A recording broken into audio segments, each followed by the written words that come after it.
অতিভুজ। Sine theta সমান সমান সূত্র লেখাটাই হচ্ছে লম্ব বাই অতিভুজ। অর্থাৎ এই লম্ব বাই অতিভুজ এই সূত্রটা আমরা কিভাবে মনে রাখতে পারি? একটা ছন্দের সাহায্যে আমরা মনে রাখতে পারি। সেটা হচ্ছে একটা সংক্ষিপ্ত ছন্দ, যেমন হচ্ছে অলস। এখানে যদি আমরা লিখি কি অলস, এই অলস দিয়েও মনে রাখতে পারি। হ্যাঁ, অলস দিয়ে মনে রাখতে পারি। যেমন যন্তার সাথে আমরা উল্টা বাই আসবো, যন্তার সাথে হচ্ছে সাইন থিটা, লতে হচ্ছে কি লম্ব, আর সরে হতে অতিভুজ। তার মানে সাইন থিটা সমান সমান আমরা কি লিখতে পারতেছি? সাইন থিটা সমান সমান লিখতে পারতেছি লম্ব বাই অতিভুজ। অতিভুজ। আমি একটা শর্ট টিপস দিলাম, এটা দিয়েও মনে রাখা যায়। অথবা আমরা এভাবে মনে রাখতে পারি যে সাগরে লাইলি আছে। কারণ সাগরে মানে হচ্ছে সাইন থিটা, লাইলি মানে হচ্ছে লম্ব, আছে মানে হচ্ছে কি অতিভুজ। অতিভুজ। তুমি যদি সাগরে লাইলি আছে এটা যদি পছন্দ না হয়, তাহলে আরেকটা কবিতা আমরা তোমাদেরকে দিতে পারি, যেটা হচ্ছে সাগরে লবণ, সাগরে লবণ অনেক, বা সাগরে লবণ অতিরিক্ত।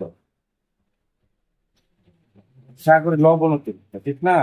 সাগরে মানে হচ্ছে কি সাইন থিটা, লবণ মানে হচ্ছে লম্ব, আর অতিরিক্ত মানে হচ্ছে অতিভুজ। তোমাদেরকে আমি তিনটা টিপস দিলাম। একটা টিপস হচ্ছে অলস, ঠিক আছে। 2 নম্বর টিপসটা হচ্ছে সাগরে লাইলি আছে। 3 নম্বর টিপসটা হচ্ছে কি সাগরে লবণ ঠিক না, অতিরিক্ত লবণ আছে সাগরে। তোমরা যে টিপসটা ভালো লাগে তোমরা এই টিপসটা অনুসারে সূত্রগুলা মনে রাখতে পারো। আর হচ্ছে সাইন থিটার বিপরীত কি? আমরা জানি সাইন থিটার বিপরীত হচ্ছে, সাইন থিটার বিপরীত আমরা পড়ছিলাম ওই যে ষড়ভুজে। সাইন থিটার বিপরীত কি?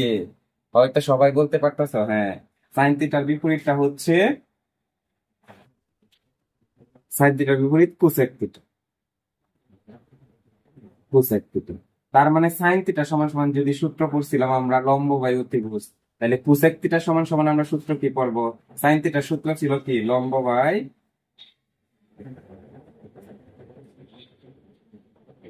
অতিভুজ। কোসেক থিটা সমান সমান সূত্র হচ্ছে কি অতিভুজ বাই লম্ব। তেমন অর্থাৎ আমরা কোসেক থিটা সমান সমান সূত্র লিখতে পারতেছি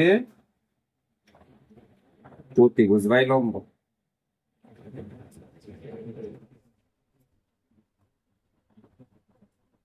লম্ব কেমন?